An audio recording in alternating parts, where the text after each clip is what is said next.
everybody. Welcome to the Patriot News interview channel. And my name is Anthony Stephen Malone, the Rogue Warrior. I have a very special guest with me today who has come on air from America. I'm going to introduce him as an old friend. His name is Stephen. I'm going to hand you over now. Stephen, introduce yourself, mate. All right. Thank you, Anthony.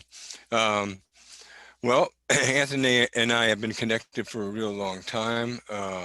I've been in the defense world intensively over the last 10 years. My background was grassroots project development in the United States, forming an NGO in the early 90s, developing domestic projects on a city-county level with the Federal Emergency Management Agency in the 90s, accomplishing those tasks, being asked to set up the International Disaster Information Network for remediation for Y2K. That was a project that after the completion of that was used for challenges like in the biodefense area. That included 2001 UK FMD outbreak. I was involved in policy development work with that whole challenge, the pandemic spirals that were associated with the avian flu and the SARS-1, and basically the expansion of the network into complex emergencies, which really began to expand around 2006 with the Indonesian tsunami. And I had the chance to take the disaster managers that we had networked in 193 countries and take that emergency, learn of the demographics and the size of the seismological impact of the earthquake, do demographic mapping of the population areas and the impact zones in different countries, communicate that out in intelligence briefings, and essentially have a response on a defense level of warship mobilization almost in real time, which gave me an understanding of how effective communications to the right target audiences can mobilize tremendous resources. I then moved more into complex emergencies that were beyond the capacity of the UN, NGOs, relief organizations, and governments, which took the whole side of the defense community and their role in humanitarian operations and made that a specialized focus for me. So I took around 2010, got anti-terrorism officer training, began that focus. NATO took me in. I began officer training modules within NATO and then NATO special operations in order to take and effectively bridge this whole realm of the complex emergency side. And I became better acquainted with this whole NATO doctrinal perspective of SSTR operations, which were stabilization, security, transition, and reconstruction in a comprehensive approach framework, which is the foundation for all operations, and at least philosophically, but vitally important to missions that we have going on worldwide. Yeah. And so going in and becoming a bridge for the gaps that exist and how it relates to those SSTR operations was a whole critical piece. Became actively involved in the youth uprisings in Tehran and Iran in 2009, tried to intervene, tried to get a human rights mobilization to protect those youth without a lot of success. The empowerment of the Iranian regime by neglecting the atrocities that were occurring then spiraled with the Arab Spring, both in Egypt and in Syria. And as the Syrian challenge started to expand, Iran had moved into the country, empowered by what had just happened in their area, and Russia trying to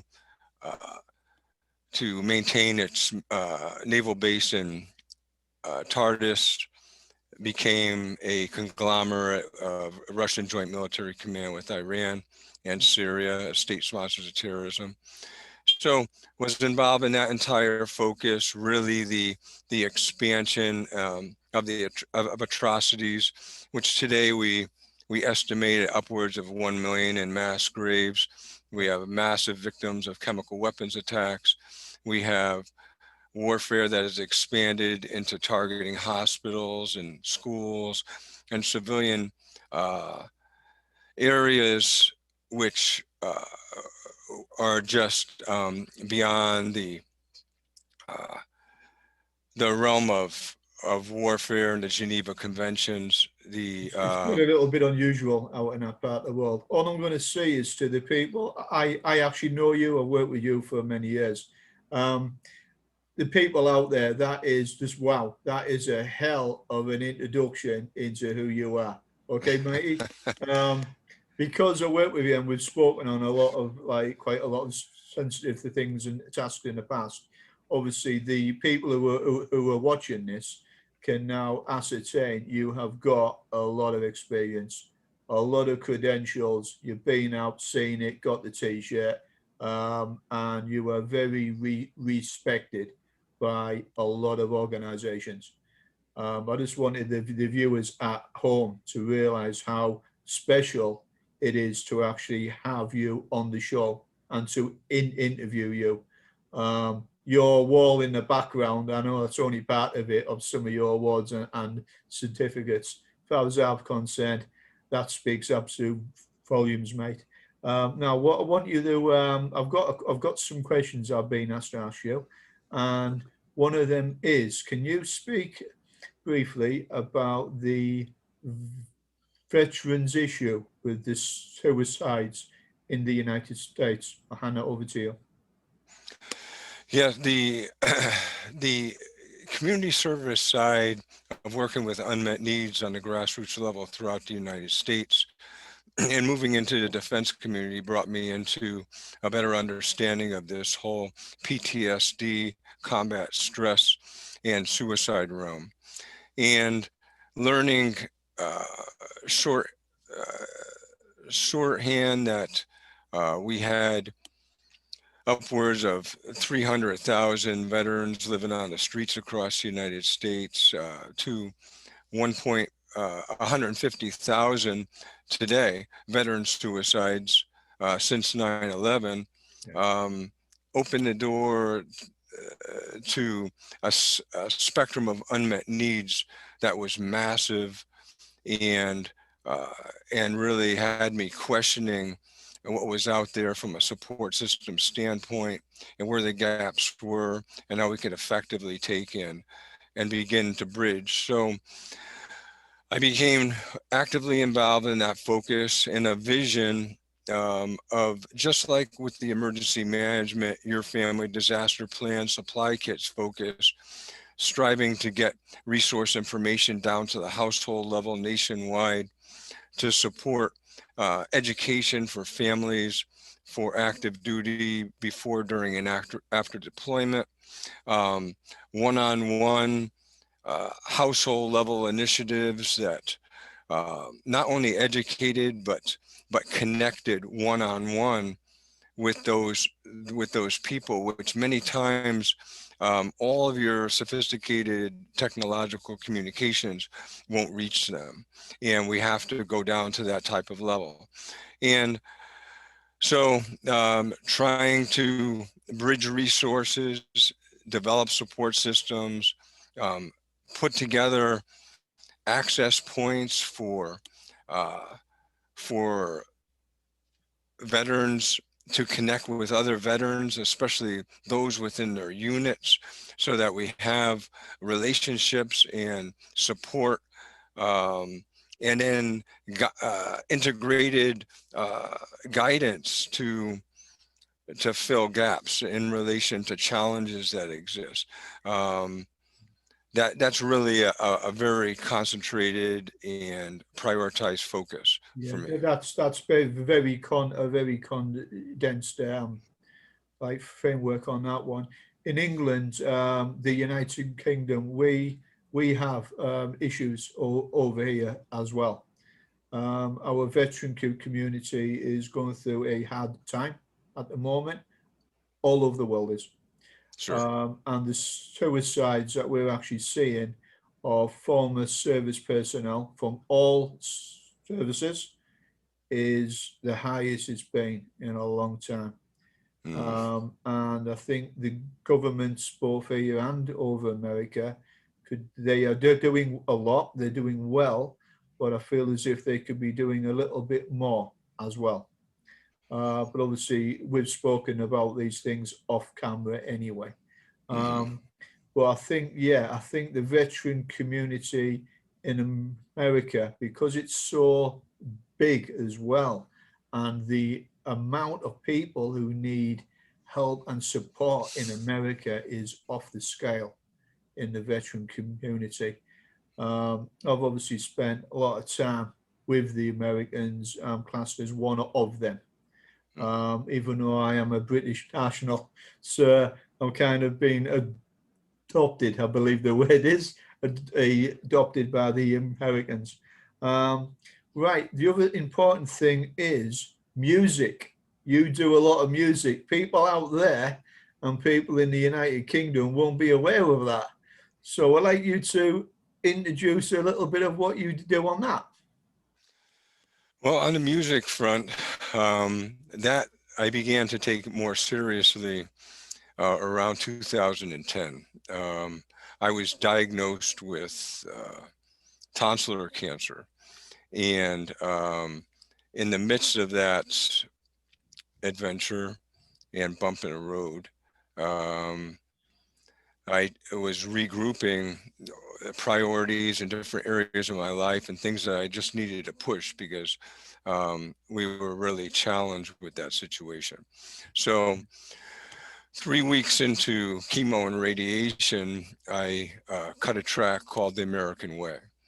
And that was pretty much a piece of that whole experience. And then I set up an education and support website, younevergiveup.org, and kind of connected it together.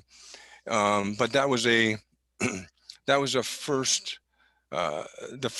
cut. And then I took in, over the next couple of years, I released 2 other tracks. One was Special Forces Prayer, which was kind of putting that whole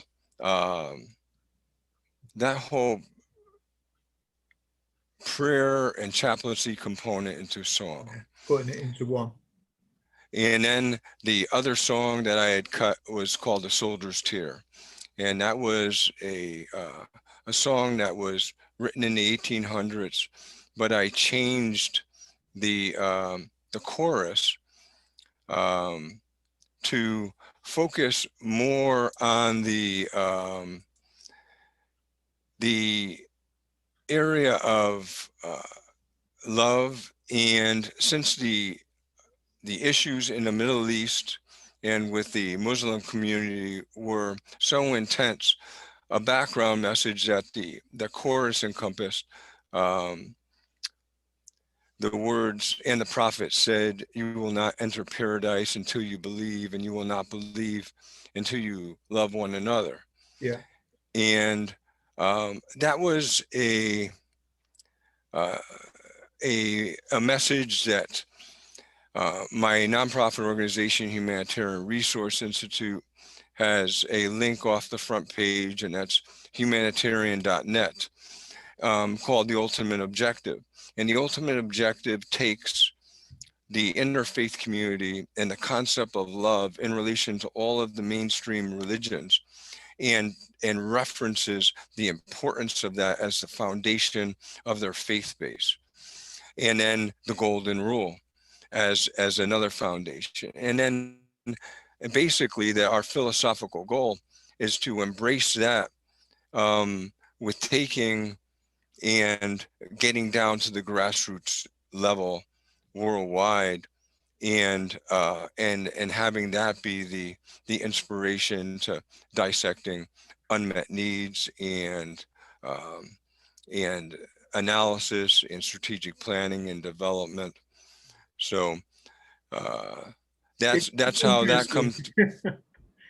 So that comes together. I also formed the United Nations Arts Initiative back around that same time period.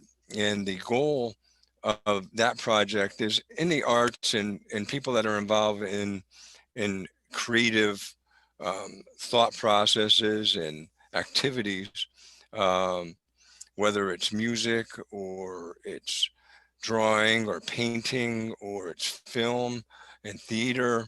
They have tremendous tools, and what I want to do through the United Nations Arts Initiative is to bridge those resources on the grassroots level worldwide, so that artists can connect with subject matter experts and people that are authorities in particular problem areas, to understand it and provide a bridge for them to be able to communicate not only to their communities, but to reference materials for strategic planning and development and progress that relates to their very specific local needs. And that's how that's together. My music is easily accessible by a Google search. Country Goes Global, and I work within the country music industry.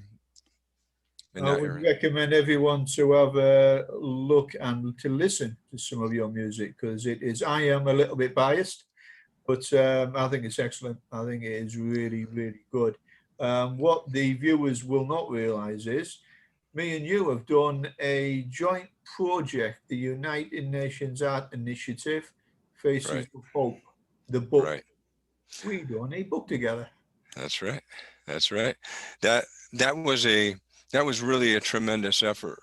After a few years of us connecting and dialoguing, and Anthony in the field with the operations that he was involved with had a very specific, compassionate regard for especially the children, and that's of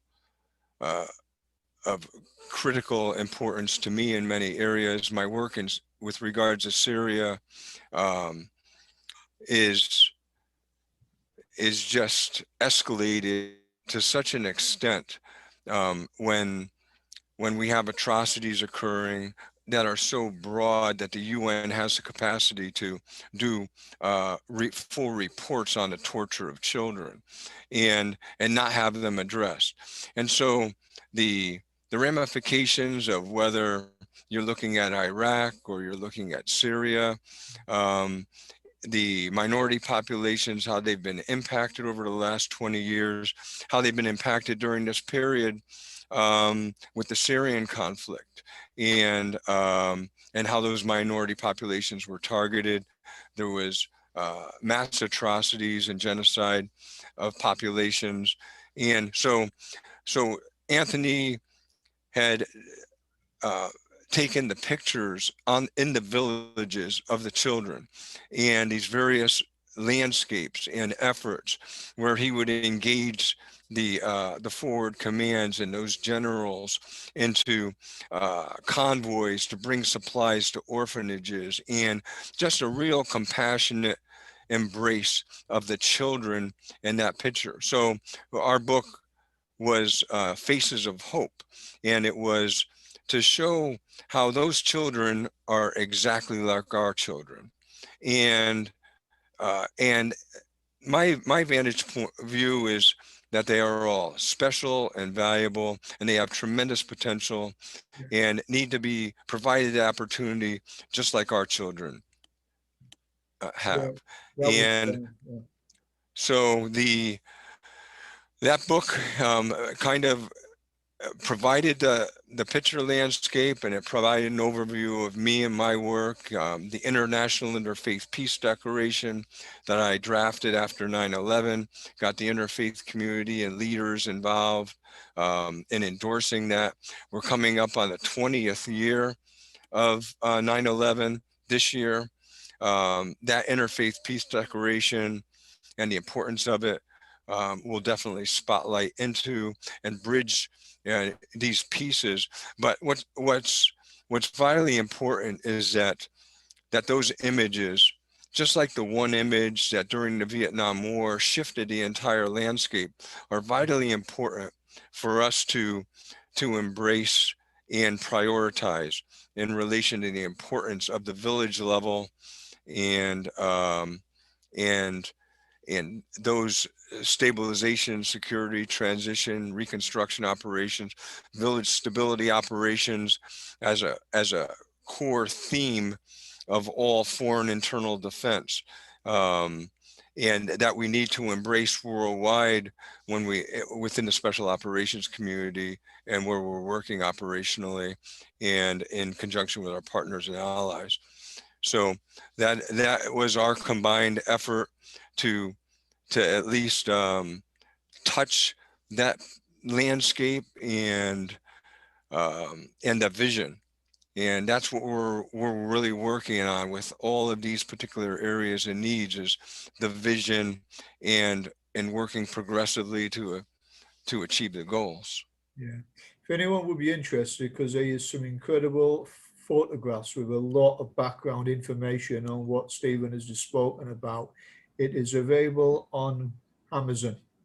So if you have a look on Amazon, United Nations Faces of Hope, either Anthony Malone or Stephen, it's there. It's a cracking book. The photographs are all exclusive, and I took them on the ground when I was in while I was on operations. But yeah, so that was interesting. Now, Stephen, if you've got a message to any of the veterans out there, both in the United States, stateside, and in the United Kingdom, what would that message be? Because a lot of them are going through a hard time at the moment. My message is, though we have really challenging situations from this COVID-19, the one thing that we have accomplished is better communications and our capacity to use our technology for meetings. So now it's commonplace for corporations to do all of their communications through Teams and through these different platforms. We need educational materials and support materials, but I think we really need to expand the grassroots connection of our forces and support teams within that, using this technology so that people with similar experiences and backgrounds that mean a lot to them because of their own personal experiences can be bridged and used as part of a healing support for anything that relates to combat stress, anything that relates to the needs landscape of our veterans. Because the better we get a grasp on what are you going through, what issues are you having, what type of family challenges, whatever they are, if we don't understand them, we can't reach them and go out and address them. So it's down to grassroots. This whole interconnection with your former units is a vitally important piece, and to further expand that out, I like to see us really put together some tools and emphasize that direction and then the rest of the support systems, and get the education materials out on how families can support and understand challenges and be sensitive and not respond negatively to spirals that have a lot of depth in relation to the challenges that they've gone through. Really, really important. Yeah. Thank you for sharing that message, and thank you from the veteran community in the UK and across America for taking the time to be on the interview, Stephen. Okay. And let me end with one other thing, is that the focus on the United States is one concern. Just as we have a collective defense focus through our NATO alliance, these efforts and our allies and those forces that work together with us in the field are just as important. So we need in every one of the allied countries to be embracing the scope of whatever needs landscape that there is. And whether it's the UK or it's the United States or it's any other NATO ally country, setting a framework and engaging their capabilities within those countries, ensuring that these efforts take place to reach those that are in need are really important. Yeah, it is. Everything you've said there, I back that 110%. You're speaking from experience, which I think is very important. Now, obviously, we're going to have to wrap it up there.